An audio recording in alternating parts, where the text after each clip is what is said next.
Bueno, venimos a terminar, a cerrar el capítulo 3 de esta maravillosa carta a los romanos. La semana pasada, sí, el domingo vimos hasta el versículo 20. Hasta ese punto todavía Pablo estaba mostrándonos el problema, haciéndonos entender y que razonemos en la clase el problema que estamos. Y a partir del versículo 21, el capítulo 3 de este punto en adelante, nos va a empezar a mostrar la solución. La solución que no es otra sino Cristo, la solución que no es otra que es el Evangelio, que es lo que Pablo estaba presto a presentar a esa iglesia en Roma desde el principio. Así que quería presentar el Evangelio y quería recibir fruto de él. Vamos entonces a orar para que el Señor sea todo en todo y bueno, nos ilumine y nos dé claridad y certeza sobre su palabra. Padre, te bendecimos en esta maravillosa hora, Señor. Te damos gracias, Padre, por todo, Señor, por el clima, por todo lo que parece inclusive adverso, Señor, tú lo tornas y lo cambias para que sea beneficioso para nosotros, Señor.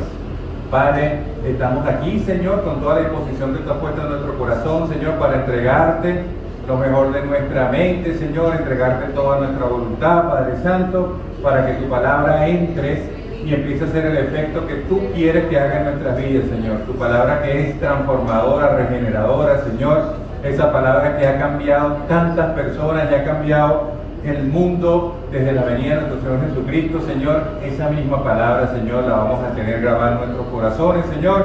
Y por eso estamos acá dispuestos, Padre, a hacer nuestra parte. Y te pedimos que tú seas el único, Señor, que esté en este lugar, que sea tu Espíritu el que esté gobernando en todo tiempo, en todo momento, Señor, que seas tú y solo tú, Señor, llevándote fuera acá cualquier espíritu de distracción, de cansancio, de pereza, de sueño, Señor, que sea diferente y contrario a la voluntad que tú tienes para cada uno de nosotros, Señor.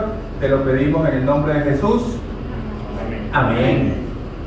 Entonces, continuamos. Levante la mano los que son malas personas, los que son malos. Entonces, si somos malos, esto no es una conferencia de autoestima, esto es un estudio bíblico, pero si no levantaste la mano, no eres mala persona, eres muy mala persona, eres muy malo, somos muy malos. Entonces, Pablo cerró con esto el domingo y concluimos que desde la visión del Señor no hay gente buena ni mala, simplemente hay gente que es realmente mala y gente que es mala pero cree que es buena. Entonces para el Señor no hay tales cosas como distinción. El Señor para todos lo que hay dos filas. Una fila de los que necesitan a Jesús y en la otra fila está nada más Jesús. No hay de otras. No hay gente ni buena ni mala, sino están los que necesitan parecerse a Jesús. Entonces, a partir de este punto, vamos a entrar ya en el mensaje. Pablo va a empezar a hablar de la doctrina de la salvación o lo que es la justificación por la fe. Porque se salva, a través de qué método, a través de qué manera se llega a la salvación. Entonces vamos a profundizar en este pensamiento y vamos a ver la primera parte, los versículos 21 y 22, que es justificación por fe. Dice la palabra del Señor, dice que amén cuando estén ahí, porque no tenemos la ayuda aquí. 3, 21 y 22. Dice la palabra, pero ahora, aparte de la ley, la justicia de Dios ha sido manifestada, atestiguada por la ley de los profetas. Es decir, la justicia de Dios por medio de la fe en Jesucristo, ¿para quiénes? Para todos los que creen, porque no hay ¿qué? No hay tal cosa entre uno, nosotros los buenos, ya vimos esa parte, pero estamos viendo entonces que nos empieza a dar Pablo la solución a ese problema que nos viene planteando desde allá de como del capítulo 1, de la mitad del capítulo 1 hasta el versículo 20, 18 de este capítulo 3. ¿Cómo vamos a solucionar este problema? Y nos dice que este problema se soluciona mediante la justicia de Dios. No hay otra manera. Nos empezó Pablo a abrir la mente acerca de la necesidad de que todo sea justo, y el único justo es el Señor, es el único que es capaz de hacer juicio y es el único capaz de impartir justicia.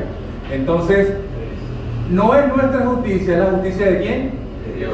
Entonces, en esa justicia vamos a empezar a indagar y vamos a empezar a ir más adentro para ver qué es este lenguaje que habla de la justicia, porque vamos a empezar a ver que es un lenguaje que te habla como de cierta manera, como de que descalificas o descalificas. O sea, si eres justo o no eres justo, es como que estás calificado o no calificas. Por ejemplo, tú estás, cuando estás en la escuela, cuando estás que tienes tu boleta de calificaciones, esa boleta de calificaciones podemos llamarla que es la justicia, y según la calificación que tenga dice que si aprobaste o no aprobaste, que si estás para pasar de grado o no. Entonces esto es más o menos, la pregunta la pasamos al plano espiritual, y la pregunta es, cuando partamos de este plano terrenal, cuando vayamos a estar cara a cara con el Señor, ¿a dónde vamos a ir? ¿Cuál será nuestro destino? ¿Y cuál es la calificación que nos va a decir? ¿Cuál es la justificación para decirnos que vamos a un lado o a otro? Cuando que decida el Señor, ¿cuál es esa calificación, como ese boletín, como esa boleta, que es la calificación, cuánto tengo que sacar para saber si voy al cielo o si voy a la condenación eterna? Entonces esa es como la gran cuestión, eso es como lo que resume la justicia. Porque si Dios es santo y nosotros somos impíos, Dios es perfecto, ¿amén? Y nosotros que somos pecadores, pero los peores. Entonces, Dios es el creador, nosotros somos su creación. Cuando morimos, ¿cómo tenemos esa justicia? ¿Cómo tenemos esa justificación? De aquí para adelante vamos a entender qué es lo que es la justificación, es tener esa justicia, que Dios nos considere aprobado, que nos considere calificado para estar delante de Él y pasar el gozo que Él nos invita a pasar a todos aquellos que tenemos entonces la misericordia y la gracia de ser salvos. Entonces esa es la gran pregunta, la pregunta que, como vimos ya la semana pasada, tiene dos posibles soluciones, dos posibles respuestas, pero también tiene dos posibles actitudes o acciones que las personas van a tomar ante esta situación. Y lo que regularmente las acciones que toma la gente, o se van por el camino del comportamiento, de las obras, del hacer, o se van por el camino de la creencia, del creer. Entonces, o hacen o creen. Esos son los dos caminos que la gente toma cuando se trata de enfrentar o entender hacia dónde me dirijo mejor para ser justo delante de los ojos del Señor. Y la gente que elige el camino del comportamiento, de la conducta, de las obras, esta a su vez tiene como dos vertientes, la vertiente religiosa o una vertiente más espiritual. Es decir que es religioso espiritual, realmente es lo mismo. Es decir, tiene que ser, entre otras cosas, una lista de un montón de cosas, que tiene que ser buena persona, que tiene que diezmar, uno dice que tiene que rezar hacia la Meca, otro dice que tiene que estar a las 6 de la tarde en algún lugar, otro te dice que debes pagar tu deuda con el karma antes ¿cómo se llama? De reencarnar en otras personas. Otro te dice que tienes que ir al purgatorio y esperar ahí que tengas entonces la salida, que tengas a alguien que interceda por ti, o alguien que esté con un rosario en la mano a ver si te sacan de ahí al purgatorio. Otro te dice que tienes que bautizarte de una forma, otro te dice que tienes que hacer la comunión, otro te dice que tienes que hablar lengua. Depende de donde usted escoja, hay una lista infinita de cosas que tienen que hacer y hacer y hacer y hacer. Y el camino del comportamiento, de la conducta, se trata todo de hacer, se trata de obras. Entonces, tienes que portarte bien. Ese es el resumen. Por fundegar, tienes que portarte bien. Y hay esa lista que tienes que cumplir. No puedes fallar un puntico de esa lista porque te vas para atrás otra vez. Entonces, todos los que prueban el camino del comportamiento, el camino del hacer cosas, finalmente descubren que ese camino es un callejón sin salida. No hay manera de avanzar porque siempre vamos a fallar. Siempre en esa lista va a haber algo que no se puede cumplir. De donde usted quiere coger la lista, siempre hay algo que vamos a fallar. Entonces, es un callejón sin salida, por ahí no es el camino. Entonces, lo que Dios dice, desde Romanos 1, 2 y ahora al principio de este capítulo 3, que a través de las obras nadie será, absolutamente nadie. El Señor, tanto como dice que son todos de todo, y cuando dice nadie, es nadie. No hay manera que a través de las obras podamos ser salvos. Así que el único camino que queda de estos dos es el camino de creer. ¿Y creer en quién? Creer en el único que es el camino. ¿Quién es el camino? La verdad y la vida. Entonces es el camino donde nosotros no somos los que nos tenemos que comportar, no somos los que nos tenemos que hacer las obras, porque hay uno que es el que se comporta, el que ya hizo todo por nosotros. Es Él el que lo hace y nosotros simplemente creemos en aquel que hizo y que hace por nosotros. Nuestro trabajo es creer en Él y aceptar ese sacrificio que Él ya hizo. Lo que había que hacer lo hizo Él en la cruz y dijo: tetelestai.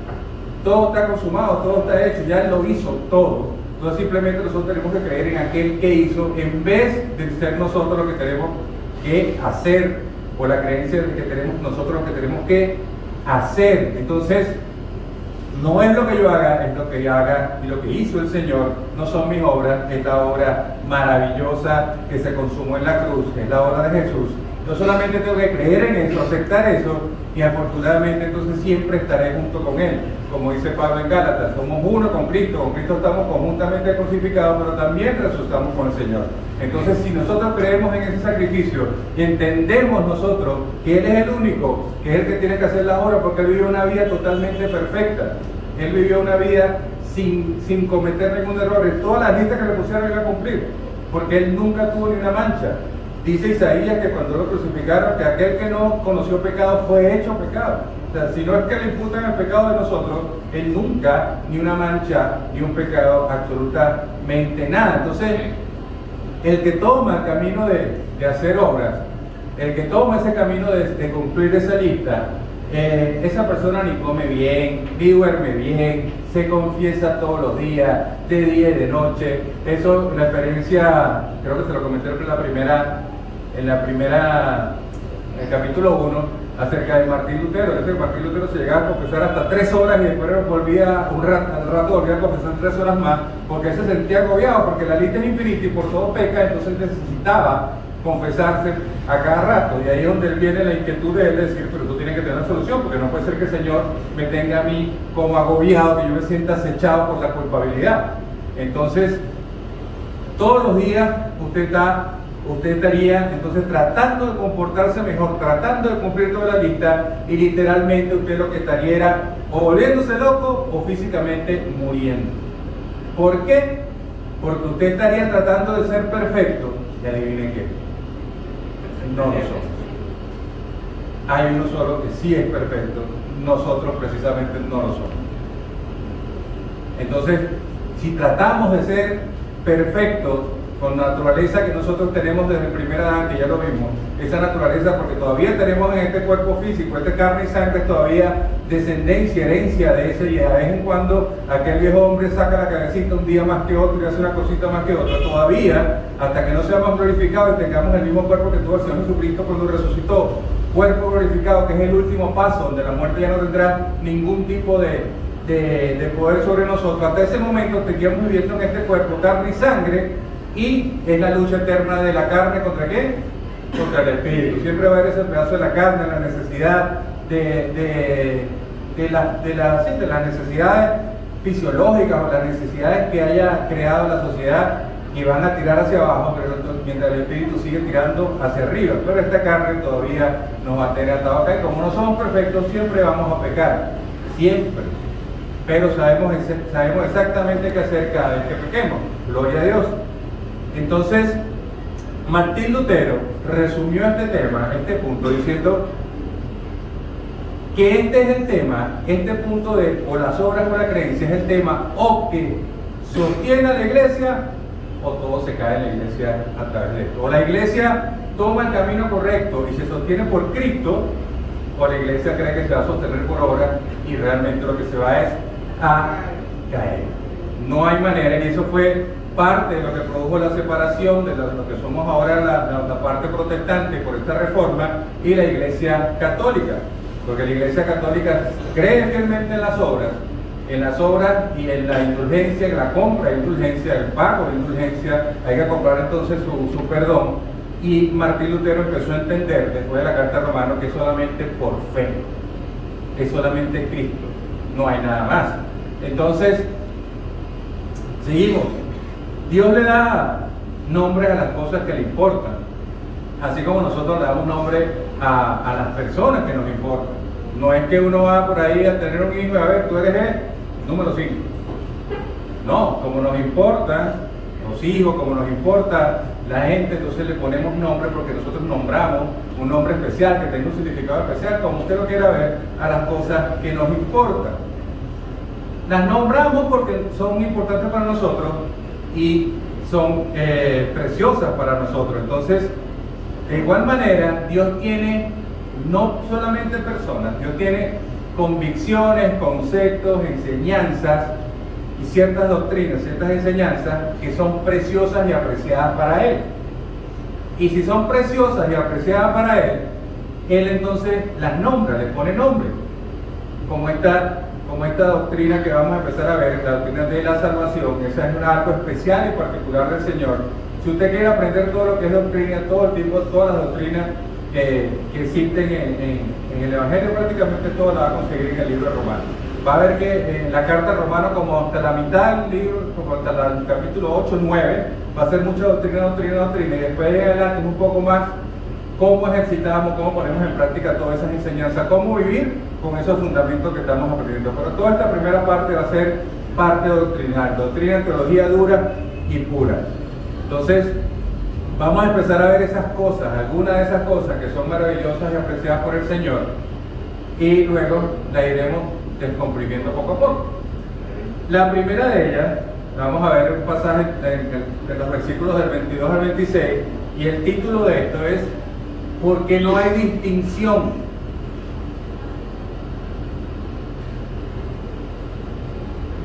El Señor dice, no hay distinción, pero nosotros en la realidad sabemos que no es que haya distinciones, que hay muchas distinciones.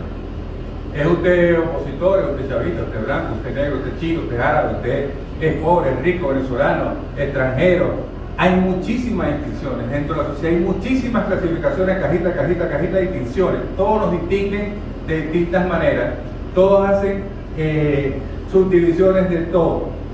Hay distinción de todo. Y el Señor, desde allá, desde su trono, dice, tú dices que hay ese montón de cosas, pero yo lo que veo es un montón de pecadores, punto, se acabó. No ve nada más, no ve nada diferente un pecador de otro, porque no hay ni una persona para él diferente a otra, porque todas son sus creaciones y hay un pecado más grande que otro. Yo lo que veo es un montón de pecadores que necesitan salvación, que necesitan arrepentirse y que necesitan del perdón. Entonces, no hay distinción en el Señor, porque todos, absolutamente todos, necesitamos a Jesús. Y en eso el Señor dice, no hay uno que más ni que menos, todos necesitamos al Señor. Versículo 23. Por cuantos todos, ¿qué? Y no alcanzan, subraya ahí, no alcanzan la gloria de Dios, siendo justificados con el pago de indulgencia. ¿Cómo dice? Gratuitamente. En mi pueblo dicen que gracia es una patada voladora. Por su gracia, por medio de la redención, que es en quién. No hay en otro. A quien Dios exhibió públicamente como propiciación, subraya esa palabra que la ve 3 veces más nada más en toda la Biblia, por su sangre, a través de ¿qué? De la fe, como demostración de su justicia, porque en su tolerancia, mire que Dios es tolerante cuando nosotros pensamos que no, Dios pasó por alto los pecados cometidos anteriormente, para demostrar en este tiempo su justicia, a fin de que Él sea justo. O sea, Dios demuestra su justicia para demostrar que Él es justo, y como Él es justo, sea Él entonces el que justifica ¿a quién? ¿Al que tomó el camino a las obras o al que tomó el camino de creer y tener fe en Jesús? Entonces, lo primero que nos dice, empezando este pasaje, dice, por cuanto todos pecaron. Lo primero que nos habla este pasaje es del pecado, y somos pecadores porque sí, por naturaleza y por elección y por selección, porque usted lo quiere ver, somos pecadores. Ya vimos al final de la entrega pasada, vimos que Él nos desvía en todas las áreas de nuestras vidas, están corruptas, todas las áreas de nuestras vidas están lo que llama depravación total, porque somos pecadores por naturaleza, no solamente por lo que hacemos, sino simplemente por lo que somos heredados del primer Adán. ¿El pecado qué es? Es la comisión de algo, es la comisión donde hacemos algo que se suponía que no debíamos hacer, o la omisión de algo que se suponía que sí debíamos hacer. Por cualquier camino que usted vea, deje de hacer o haga algo que va en contra de la ley del Señor, usted está entonces pecando. Y lo que sucede es que cuando el Señor dice que todas las personas están destituidas de su gloria, ¿por qué? ¿Por qué razón? Por la razón que todos pecaron. Nosotros tendemos a pensar en términos de competencia, no de perfección. ¿Qué quiero decir con esto? Que encontramos entonces, competimos nosotros, dice que todos estamos mal, pero entonces, recuerda lo que hablamos la semana pasada, sino que buscamos que hay alguien que está más mal que nosotros. Sí estamos mal, pero ahí se está peor. Entonces no vemos que, como decíamos la semana pasada, no nos comparamos con quien tenemos que compararnos y buscamos compararnos con alguien que evidentemente la categoría que nosotros nos queremos comparar, nosotros entendemos que está peor que yo. Que hablamos de aquel amigo que usted buscaba para lucir mejor o que usted podría ser el amigo. Entonces eso es lo que la gente suele entender o hacia dónde suele aplicar. ¿Por qué? Porque dicen, no, o sea, todos pecamos, pero hay gente que sí es verdad que peca, hay gente todavía que dice, ¿cómo que dice el dicho popular? Mire, eso no, ni Dios te perdona eso. Pues entiende que hay pecado que bueno, que ese que pecó, eso no se lo perdona a nadie, peco, pero no así. El estándar de Dios, a diferencia de lo que nosotros solemos pensar en nuestra naturaleza humana, no es de comparación, es uno que apunta hacia la perfección.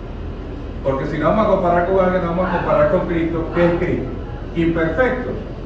No, Cristo es perfecto y no solamente es perfecto, sino que su estándar nos lo dice claro y nos dice en su palabra, dice, sean ustedes perfectos, así como ¿quién? Así como su Padre Celestial. Como Padre es perfecto, o sea, usted tiene que ser como su Padre. ¿Por qué? Porque en Génesis nos dice que nosotros fuimos creados como, a imagen y qué. Entonces, si Dios es perfecto, nosotros tenemos que ser ¿qué? Perfectos. Así como cuando Dios es espíritu, nosotros tenemos que ser espíritu. Cuando la Biblia habla de imagen y semejanza, no es morfológicamente, porque no lo es así, porque Dios no tiene este cuerpo humano. Usted empieza a ver que Dios dice que Dios tiene alas que sobrepasan el distinto tamaño, con las manos Dios arropa el mundo, empiezan a hacer analogías, empiezan a hacer comparaciones que Dios no tiene las manos, los brazos tan largos ni alas. Simplemente son una referencia, pero cuando habla que nosotros fuimos creados a imagen y semejanza, es que nosotros somos en esencia, en ser lo mismo que es nuestro Dios trino. Si Él es perfecto, entonces nosotros tenemos que ser ¿qué? Porque tenemos todo lo necesario para hacerlo, porque Él nos creó a su imagen y semejanza.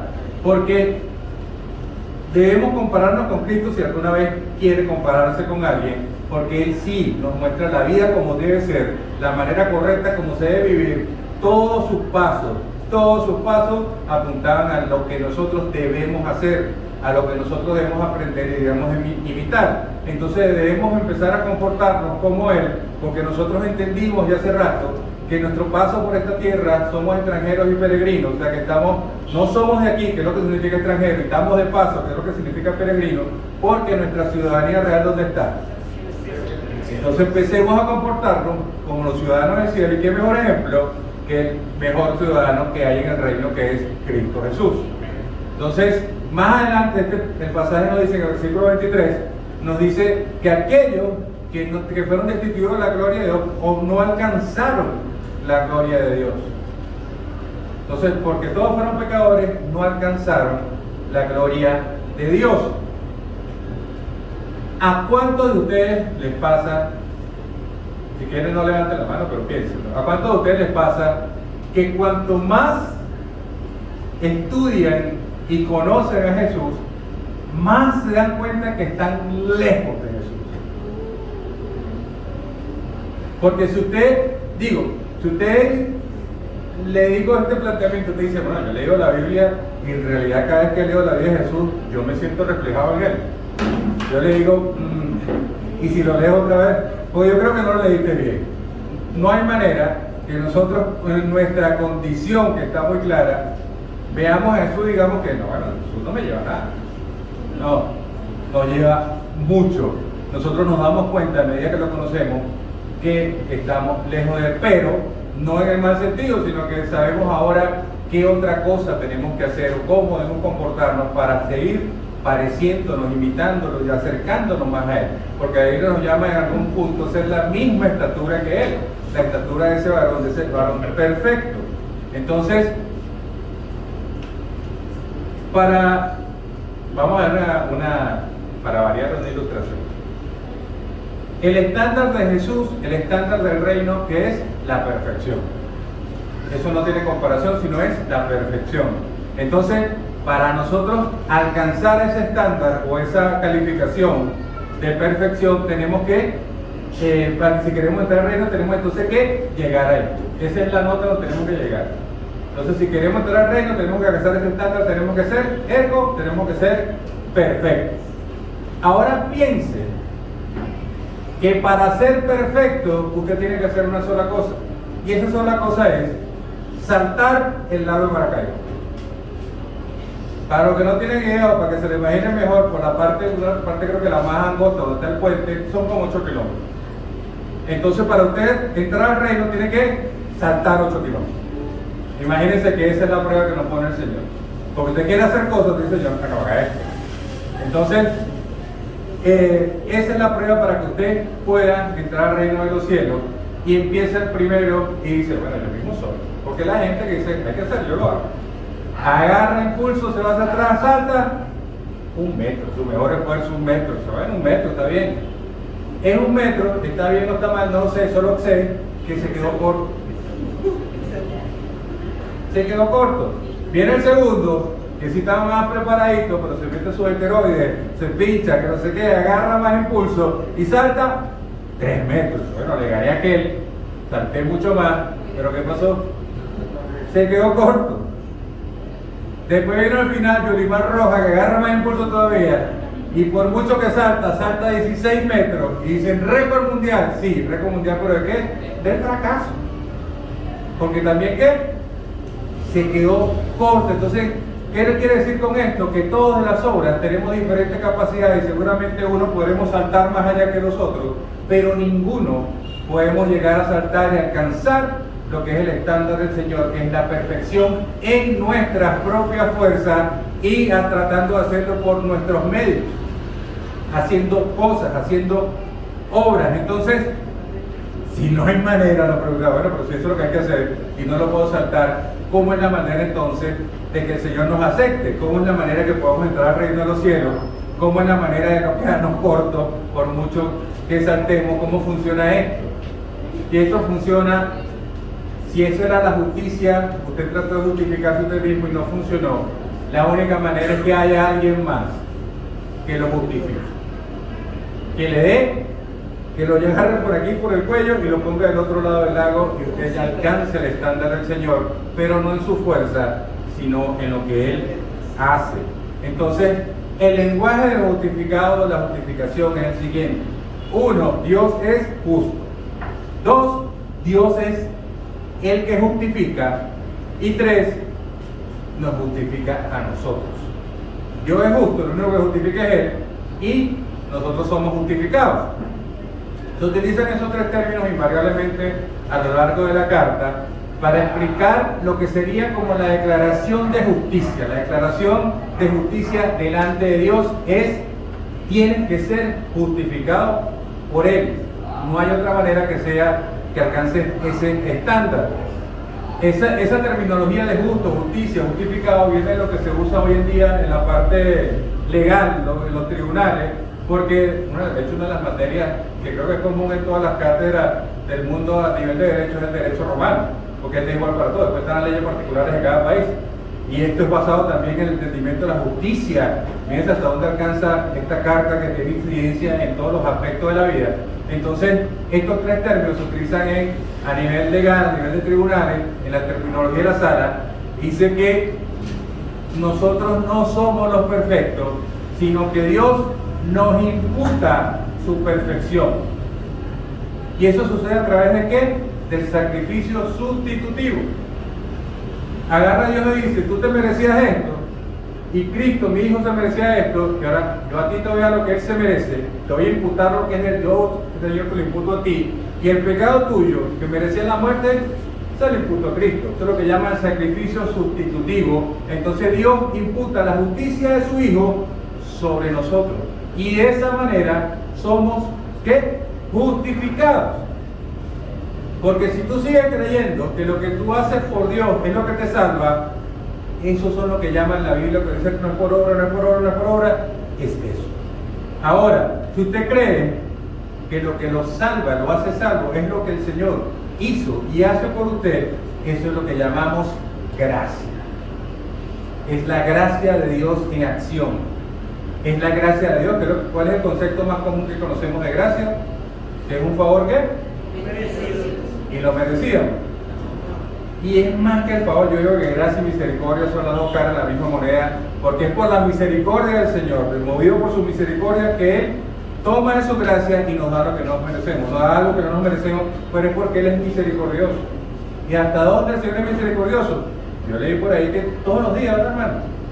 Todos los días se renuevan, o sea que son infinitas su misericordia. Entonces su misericordia lo va a empujar hacia la gracia infinitamente. Entonces si usted vive creyendo en la gracia, si usted vive bajo la gracia, va a estar donde hay bendición. Entonces se recibe por gracia, ¿por medio de qué?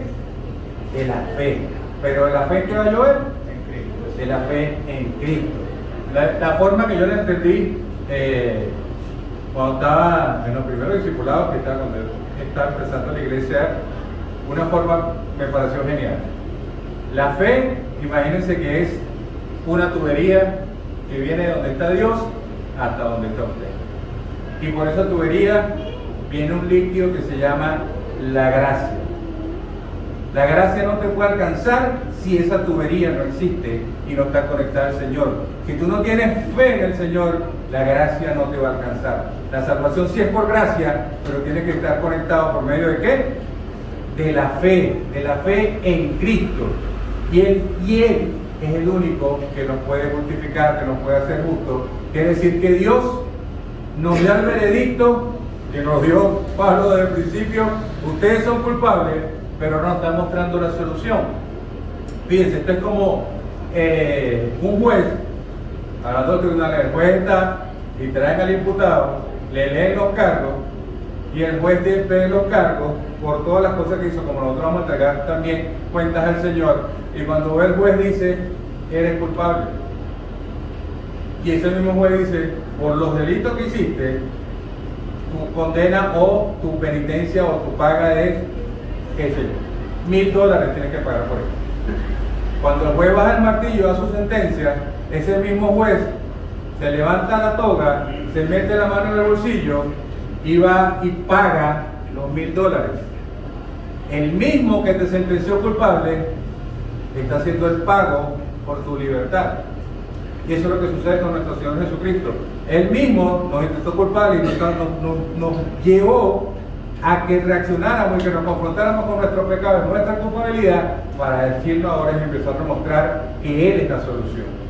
Que el pago parece imposible para nosotros, pero en un solo pago lo hizo por todos. Entonces, ese juez que pagó el precio, que es aquel entonces, cuando está pagando el precio, nos está justificando. Los gringos dicen, no dicen que la gente es culpable, dicen que no culpable. O sea, no dice que es inocente, sino no culpable. Entonces él está diciendo no, que todo lo que dicen, no eres inocente porque no somos inocentes. A ver, ¿o sí? ¿Así? ¿Cuántos inocentes hay acá? No es inocente, usted dice, bueno, ahora eres culpable porque el pago de tu liberación es lo que nos da el Señor. ¿Y cómo se llama ese acto de pagar por la liberación, por la libertad de alguien? Es el otro concepto que nos da al final del versículo 24, que nos habla de redención. Ese acto que hizo ese juez para comprar la libertad de esa persona es un acto similar a lo que bíblicamente se conoce como redimir. Redimir es, el resumen más corto, lo que hizo Cristo en la cruz. Eso es redención. Eso es, se relaciona también el término con lo que hacían antes con los esclavos. Compraban su libertad a un precio y esa es la redención. Para tú comprar un esclavo, el esclavo, si quería comprar su libertad, también tenía que pagar un precio. Eso es redimir. Regularmente lo redimía a alguien más. Entonces, Dios pagó el precio. Y el precio está escrito desde el principio, que dice que la paga del pecado, ¿qué es? Entonces Dios pagó ese precio por nuestra libertad. ¿Y hubo muerte? Sí. ¿Y hubo sangre? Sí. ¿La de quién?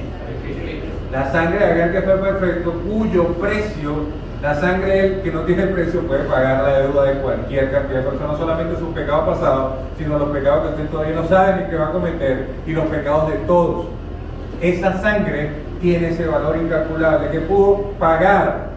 Y entonces la justicia de Dios, que dijo que la paga el pecado es muerte, como este juez que dijo que la paga son $1000, se cumplió, se pagó, y se pagó con precio de sangre. Entonces su único hijo Dios lo prestó a cambio de la vida suya y la mía. Díganme ustedes si nosotros no merecemos hacer lo que tengamos que hacer para vivir para el Señor. Amén. Sabiendo que cualquier cosa que hagamos es como saltar el lago de Maracaibo, no vamos a quedar cortos, pero tenemos que hacerlo. Cualquier cosa para el Señor que hagamos es poca delante del sacrificio que Él hizo, no tiene comparación. Es un sacrificio que nos tiene que mover. Lo que hizo el Señor, y todo el que es padre puede entender, que es dar a su hijo. Imagínense ustedes, dar a su hijo por la vida de gente que no se lo merece, gente que no se lo merecía. Pues no, este tipo vale la pena. No, ninguno valía la pena, ninguno valíamos la pena. Y por esa gente que ni siquiera valía la pena, Él dio a su único hijo. Si esa no es la muestra más grande de amor que existe, estamos hablando de otra cosa. Entonces, redimir, cuando conocemos entonces lo que es redimir, podemos valorar la redención, el sacrificio de Cristo en la cruz. Cuando conocemos lo que es redimir, conocemos de dónde salimos y de qué ataduras y de qué pecados nos libertó el Señor. Entonces, de aquí en adelante, lo mínimo que podemos hacer como redimidos es ser obedientes a aquel que nos redimió. Entonces, esto nos lleva más adelante del versículo 24, muchísimos conceptos de ese principio de doctrina pura y simple, de teología, al concepto de la doctrina de la propiciación. Le dije que es una palabra grande, complicada, pero esa palabra solamente aparece 4 veces en el Nuevo Testamento, y algunas traducciones no lo llaman propiciación, sino lo llaman expiación o sacrificio de expiación. Y eso sigue apuntando para el mismo lugar y nos sigue hablando de lo mismo, nos sigue hablando del sacrificio de Cristo en la cruz, sufriendo y llevando las cargas que nos correspondían llevar a ¿quiénes? A nosotros. No le dé pena decirlo, a menos que crean que no debe nada. Entonces, algunas personas preguntan cómo ese Dios que es amoroso tiene ira, y cómo ese Dios tan amoroso habla de que un día va a derramar su ira sobre esta tierra. Cuando esas personas entendieran, porque para natural esto parece que es locura, pero para todo el que está en Cristo, sabe, cuando ves a la cruz, ves la ira de Dios y en el mismo tiempo ves el amor de Dios. Porque las dos cosas se conjugaron ahí. Porque la ira de Dios cayó sobre aquel que no conoció pecado, porque él tenía todo el pecado del mundo sobre sus hombros. Y Dios se aleja del pecado, derrama su vida sobre ese pecado, y Cristo exclama: Padre, ¿por qué me has abandonado? Porque en presencia del pecado, ¿quién no está? El Señor. Entonces, en esa cruz hay ambas cosas. Si usted desde lo natural no lo va a entender, va a decir que está loco, como la cruz puede mostrar, dice que a través del muriendo exhibió a los demás y muriendo triunfó.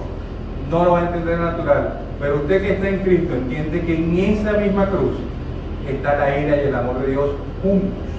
Por eso dice que no es que nosotros amamos a Dios, sino porque sí, o porque estamos hechos para amar a Dios, sino que amamos a Dios porque Él nos amó primero, porque eso, esa cruz es la muestra más grande de amor que existe y existirá jamás. Entonces, porque Él nos amó primero, ¿nosotros qué hacemos con Él?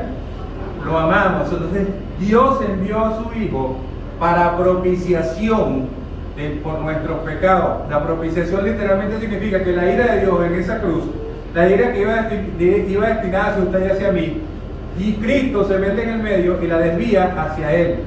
Entonces la hace propicia hacia Él, la desvía la ira de Dios hacia Él, y eso es lo que es la propiciación. Cristo desvía lo que venía hacia ti, lo que tú merecías, hacia Jesús, y lo desvía el Señor. Lo que significa es lo que hablamos ahorita, sacrificio sustitutivo. Él se puso en tu lugar para que nosotros podamos tomar la justicia de Él. Todo eso es el sacrificio más grande, es el sacrificio de la cruz. Ese sacrificio de propiciación donde el Señor desvía hacia Cristo lo que inicialmente debió ir hacia nosotros, solo por tema de cultura general. La versión hebrea del Antiguo Testamento de propiciación habla de la palabra que traduce esto, es la palabra Kippur o Kippur. De ahí que los judíos celebran el famoso día de Yom Kippur, que es el día de la propiciación, o habla del día de ese sacrificio. Y luego más adelante, versículo 25, perdón, Dios nos habla que Él pasó por qué? Pasó por alto. ¿Qué pasó por alto? La lluvia lo aplacó. ¿Qué pasó por alto? Oh. ¿De dónde viene ese concepto de pasar por alto? Eso viene desde Éxodo, desde que Moisés saca al pueblo de Dios de Egipto. Saben que cuando llegó la última plaga, que era la plaga de la muerte de los primogénitos, ¿qué llamó el Señor a hacer a los judíos, a los hebreos? Tenían que buscar un cordero, vean toda la analogía, un cordero el más bonito, sin manchas, sin nada, más precioso. Entonces sacrificar ese cordero, el mismo sacrificio, vean toda la analogía del Señor, desde el principio todo apuntaba a Cristo. Desde el día 1 todo apuntaba a la sangre de Cristo, todo apuntaba hacia el sacrificio de la cruz. ¿Y qué tenían que hacer con esa sangre? ¿Tenían que? El marco de la puerta, los postes de la puerta, tenían que unirlo con esa sangre, de manera que cuando pasara el ángel por esa casa, ¿qué iba a hacer el ángel? Iba a pasar por alto. Eso es lo mismo que habla acá. Iba a pasar por alto esa casa e iba a seguir. De hecho, en inglés no existe la palabra Pascua, sino Passover. Y la palabra Pascua viene del latín, Pascá, creo que es, y ahí se derivó en Pascua, pero más originalmente la palabra viene del hebreo Pesach, que es otra fiesta importante de los hebreos, que es la fiesta del Pesach. Y el Pesach, esa palabra hebrea también significa, o alguna de las secciones es pasar por alto. Entonces, cuando Dios habla de pasar por alto, está hablando de Éxodo, está hablando de ese tiempo, está hablando de ese sacrificio, está hablando de ese sacrificio que ocurrió ahí, porque tuvo que haber sangre. Siempre tiene que haber un sacrificio para el pago de los pecados, siempre tiene que haber un sacrificio, en ese caso era la sangre del cordero, pero todo apuntaba a aquello que después dijo Juan el Bautista en Mateo capítulo 1, que dice: ¿de ahí quién?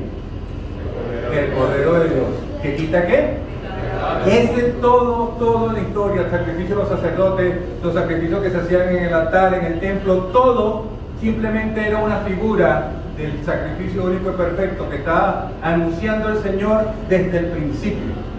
De hecho, en Hebreos dicen que todo el Antiguo Testamento no es más que la sombra del Nuevo Testamento, el Nuevo Testamento que entra Jesús. Entonces todo lo que está en el Antiguo Testamento era generado por Jesús. Todo lo que pasó allá apuntaba a uno solo, el que genera la sombra, ¿quién es? El original, ¿quién es? Jesús. Todo apuntaba a Jesús. No era la sangre de los corderos, ni los carneros, ni los bueyes. No era eso lo que limpiaba los pecados. Era la sangre de Cristo. Entonces era algo simbólico que estaba apuntando al sacrificio que se hizo también, que dice una sola vez y para siempre. Entonces cuando ahí habla de pasar por alto, está apuntando no a cualquier evento, sino a ese evento de la última plaga, para cuando fueron liberados del faraón. Luego la tercera parte nos habla del versículo 27 y 28. Nos hace una pregunta ahí, que qué pasa con nuestra jactancia. Una palabra complicada que no significa otra cosa que arrogancia, que altivez. Eso es lo que significa jactancia. Vamos a ver qué pasa entonces con nuestra jactancia. Romanos 3, 27 y 28. 27 dice: ¿dónde está pues la jactancia? Pregunta, ¿queda excluida por cuál ley? ¿La ley de las obras? No. Por la ley de... Porque concluimos que el hombre es justificado por la fe, aparte de las obras de qué? Eso no sirve para nada, para la justificación. Si decimos entonces que Dios me eligió a mí, porque Dios realmente no podía vivir sin mí, eso es jactancia. eso es altivez.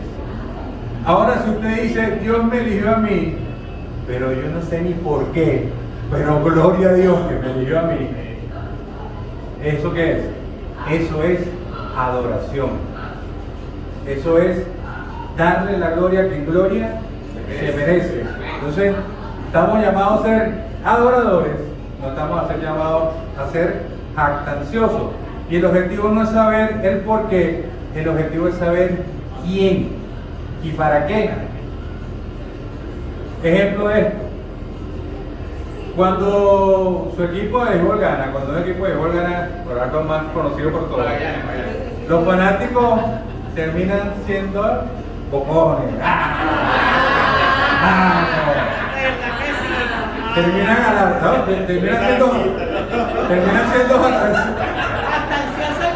Terminan siendo jactanciosos cuando los equipos ganan, a menos que usted sea caraquita, que esos bocones ganen, pierdan, dormidos.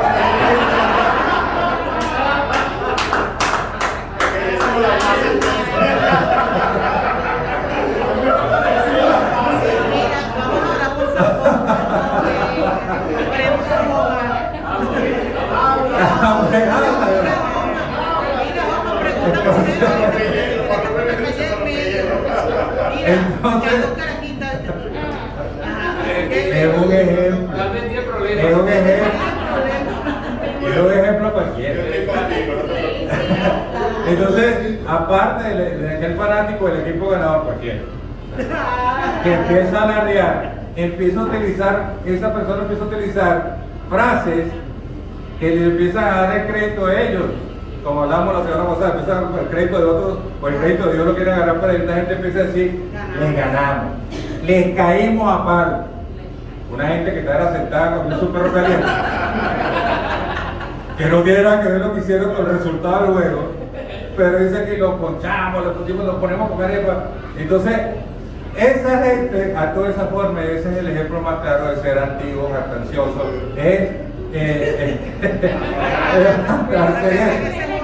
Y el crédito que ni siquiera son de ellos, porque no es de ellos.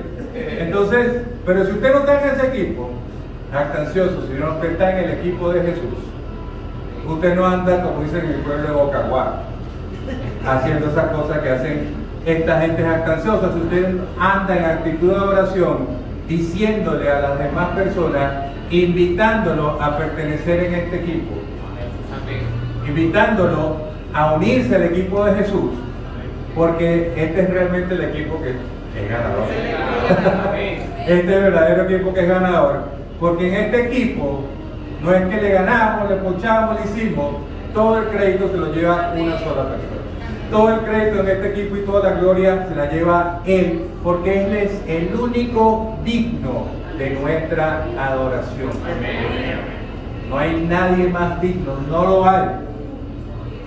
Y eso que el ser humano del Señor trae, que es una máquina interminable de crear ídolos, porque necesita, la esencia del hombre necesita adorar, pero solamente es único digno de adoración, y ese es nuestro Señor. Entonces, podemos conectar este pasaje rápidamente con una sección de la Reforma, hablando de la Reforma protestante, que se llama las 5 solas. No sé si la han escuchado hablar, que son las 5 solas de la Reforma, que dice, la primera dice, sola es una palabra del latín que viene para solamente, y esas 5 solas vienen a formar como los pilares que sostienen la Reforma. La iglesia donde yo pertenecemos vienen sostenidas por esos pilares, que lo que hicieron fue diferenciarlo de la iglesia católica, la iglesia que tiene su fundamento en Roma. La primera de esas solas se llama sola escritura o solamente escritura, que habla que ningún otro libro hace falta, ningún otro libro es necesario, solamente la Biblia. Solo escritura. ¿Y por qué dicen esto? Yo no sé si ustedes saben que los mormones tienen un libro y ellos escribieron otro libro. O los mismos testigos de Jehová, que creo que también tienen un libro donde dice cualquier cantidad de estupideces. Ellos tienen otro libro, pero aquí te dice, y creo que los mismos católicos tienen el catecismo y otras cosas y otros libros que ellos anexos a la Biblia. Entonces Martín Lutero, una de las 5 solas que propuso es solo escritura. solamente la Biblia, solamente hace falta eso, no hay que agregarle más nada. Entonces, en esta sección que estamos hablando, ve que dice que habla de la ley y los profetas. Esto quiere decir que solamente la ley y los profetas hablan solamente de la escritura, está apuntando hacia el mismo lugar, no habla de la tradición, no habla de la autoridad de la iglesia, no dice que es necesario lo que diga el Papa, tampoco habla dice que tenemos otro libro, como hablamos ahorita de los testigos de Jehová, los mormones. Es la escritura solamente, no es la escritura más algo más. No hay más nada sino la escritura. Así como el sacrificio de Cristo no hay que agregarle nada más. Entonces, para la escritura, para reconocer la voluntad de Dios o la palabra de Dios es solamente la Biblia, no hay nada más. Solo escritura es la única autoridad. Aquí lo leímos como la ley y los profetas. Lo siguiente sola, que habla de la reforma, es la sola gracia. Solamente la gracia, la que vimos ahorita, la que estudiamos, solamente ese regalo, solamente por gracia. ¿Por gracia por medio de qué? ¿De la qué? ¿Cuál es la tubería que nos conecta? La fe. De la fe. Entonces esa es la otra sola, solo fe. Solo gracia, solo fe, solo escritura. Y eso nos dice que solamente la fe en ¿quién? Solo Cristo. Esa es la otra sola, solo gracia, solo fe, solo escritura, solo Cristo. Dice que solamente la fe, pues, es a través de esa fe, únicamente, a través de esa tubería que te conecta con el Señor, que usted puede recibir la gracia. Algunas personas ponen su fe, la fe es la confianza, porque usted puede decir, la fe funciona, usted la ponga, usted dice, usted no ha visto el 15, usted no ha visto la plata, pero usted tiene fe que le van a depositar. Eso es fe. Si usted pone la fe en algo malo, como Job, pregúntale a Job todo lo que me temía, me sucedió, porque usted puso la fe que eso le iba a suceder y le sucedió. Entonces, hablamos de la fe exclusiva y únicamente la fe en Cristo. Entonces, algunas personas confían en la ciencia, otras confían en la moralidad, otras personas confían en los partidos políticos. Esos son muy tiernos. Algunas personas confían en las obras y otros confían en el karma. Dígalo usted como quiera llamarlo. Ponen su confianza en distintos lugares, pero para nosotros hay un solo lugar donde podemos confiar y es solamente en Cristo. Nosotros solo confiamos en Cristo, no confiamos en nadie más. Y por último, la última sola es solo a Dios sea la gracia. Eso ya lo hablamos. Eso es precisamente lo opuesto a la jactancia. Darle la gracia y darle la honra a quién? Al único que la merece, al único que es el Salvador, el Sanador, el Libertador. Él es el único que merece todo. Y para cerrar, Pablo resume todo este capítulo 3 en una cosa que va a empezar a tirar o a ahondar o a declarar de aquí en adelante, que es Dios obra en ti, para ti, y a través de quién? De ti. Versículos 29 al 31. ¿O es Dios el Dios de los judíos solamente? Pregunta. No. ¿No es también el Dios de los gentiles? Pregunta. Y se responde, sí, también de los gentiles, porque en verdad Dios es ¿cuántos? ¿Cuántos son Dios? Uno. Dioses, no. Dios ¿cuánto es? Con mayúscula. Uno, el cual que hará, justificará en virtud de qué? ¿A quién? ¿A quién? A los circuncisos. Y por medio de esa misma fe, ¿a quién? O sea que por medio de la fe va a justificar a los judíos y también ¿a qué? A los gentiles. Entonces, ¿anulamos entonces la ley por medio de la fe? No. La ley no anula la fe. De ningún modo, al contrario, ¿qué hace esto? Confirma la ley. Entonces, ¿Dios es Dios de los judíos solamente? No, pero dice que solamente hay un Dios y un Dios para todos. Entonces, ¿y cuál es el nombre de ese Dios? Jesús. Entonces, lo que está diciendo que ese Dios obra por ti. ¿Y dónde obra por ti? En la cruz. La propiciación es el sacrificio, de la manera que Dios obró por nosotros. ¿En dónde? Él se sacrificó por nosotros en la cruz. Eso es obrar por nosotros. Dios hizo el trabajo, Dios hizo el sacrificio por nosotros. Y Dios también hace la obra en nosotros a través de ¿quién? ¿Quién es el que muere en usted? ¿Quién es el que está en usted? El Espíritu Santo. A través de la persona del Espíritu Santo, Dios obra en nosotros.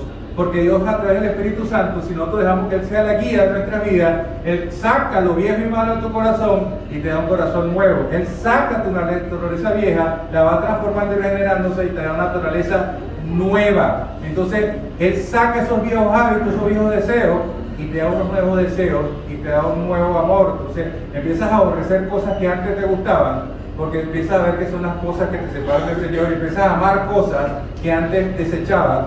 Entonces esa naturaleza nueva te la da ¿quién? El Espíritu Santo. Entonces el Espíritu Santo te dice que eres perfecto. No, de ninguna manera somos perfectos, pero ¿qué somos? Nuevas criaturas. No seremos perfectos, pero aquello que éramos antes, ya no lo somos ni lo seremos nunca más. Amén. Entonces Dios comienza, este es parte del proceso que Dios nos va a llevar a un momento que seamos perfectos como su Hijo. En algún punto, que seguimos por el camino correcto de la santidad, recuerda que no importa que usted esté más atrás o más adelante, sino que esté en el camino, en algún punto Dios nos va a llevar a esa perfección. Y vamos a estar con Dios compartiendo desde ahí, desde la glorificación de ese cuerpo perfecto, a través de la obra que Dios hace en nosotros. Porque Dios obra a través de ¿quién? Los milagros y las cosas que hace hoy Dios en día, ¿a través de quién las hace? Dios puede hacer, sí, Dios mismo puede meter su mano, pero ahí está la mano, que es la mano más poderosa, creo yo, que es la mano invisible de Dios, que es la mano de la misericordia de Dios, que es la que no se ve, que a veces usted canta, y a lo mejor la canta sin entenderlo bien, que usted canta, que aunque no lo pueda ver, ¿qué está haciendo? Él siempre está orando, pero está orando como a través de ¿quién? De cada uno de nosotros, que somos los llamados a hacer su obra acá. Dios está obrando a través de ti cuando tú perdonas a alguien. Ese perdón es el perdón de Dios que fluye a través de ti. Dios está hablando a través de ti cuando tú enseñas, cuando tú impartes de la sabiduría de Dios a alguien más. Porque es Dios el que está impartiendo su sabiduría directamente a través de ¿quién? A través de ti. Cuando tú eres generoso, cuando tú eres generoso con los demás, con el necesitado, tú estás haciendo una extensión y Dios está obrando su gracia a través de ¿quién? A través de ti. Dios actúa, mis queridos hermanos, todas las cosas que Dios va a hacer, las va a hacer a través de usted y de mí. Eso es la obra de Dios para ti, en ti y a través de quién? Porque ahora es Cristo viviendo su vida a través de su pueblo. Denle un aplauso al Señor.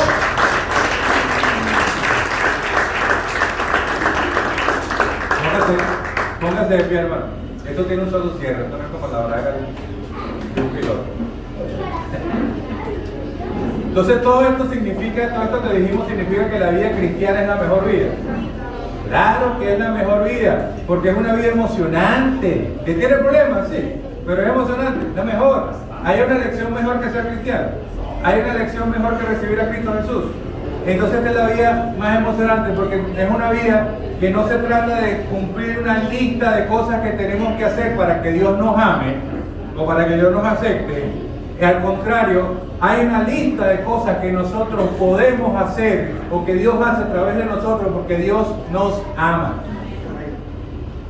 Parece semántica nada más, pero es una gran diferencia cómo Dios obra. Dios nos ama y a través de nosotros, de esa relación que tenemos con el Señor, nosotros estamos trabajando no desde fuera, sino desde dentro de esa relación. Y cuando alguien te ama y tú amas a ese alguien, nosotros de alguna forma queremos parecernos a ese alguien que amamos. Amén. Entonces queremos parecernos a Jesús. Usted ama a Jesús y de alguna forma entonces usted debe querer parecerse a ese que ama. Si Jesús es el objeto de tu amor, no hay otro. Si Jesús es el objeto de esa adoración, usted va a querer parecerse al objeto que ama y que adora, que es Cristo Jesús. Nuestra confianza está en Jesús, nuestra esperanza está en Jesús, nuestra justicia está en Jesús, nuestro cielo está en Jesús. Es todo Jesús y solamente Jesús. O sea que si tienes a Jesús lo tienes todo. Y si no tienes a Jesús no tienes nada. Gracias, Señor, por este tiempo, Padre amado. Gracias, Padre, porque has sido bueno, Señor. Gracias por el amor, Señor, que has puesto en el corazón de cada uno de nosotros, Señor. Gracias porque te manifiestas en nuestras vidas, Señor, de maneras maravillosas, Padre Santo. Glorifícate siempre, Señor. Y a ti, solamente a ti, Señor, te daremos la adoración. La gracia, Señor, es tuya. La misericordia es tuya, Señor. Nosotros simplemente somos esa vasija donde a ti te ha placido, Señor, poner tu tesoro, Padre de la gloria. Padre, Te bendecimos, Señor, y te damos las gracias por el regalo más maravilloso que nos has dado, Señor, que es la vida eterna, Señor. Nos has hecho justos, Señor, con tu sangre, con la sangre de tu Hijo, Señor. Nos has justificado delante de tus ojos, Padre. Y ahora cuando nos ves a través de tu Hijo, Señor, y nos ves precioso, nos ves hermoso, Señor, y nos amas tanto, Padre de la gloria, que has tenido paciencia, que has tenido misericordia, Señor, para con nosotros, Padre de la gloria.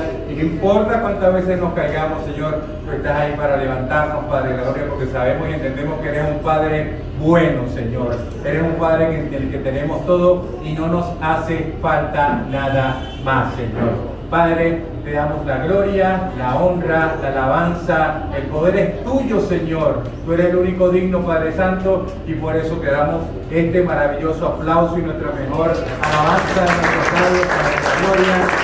En el nombre de Jesús. Amén. Dios lo bendiga, mi hermano.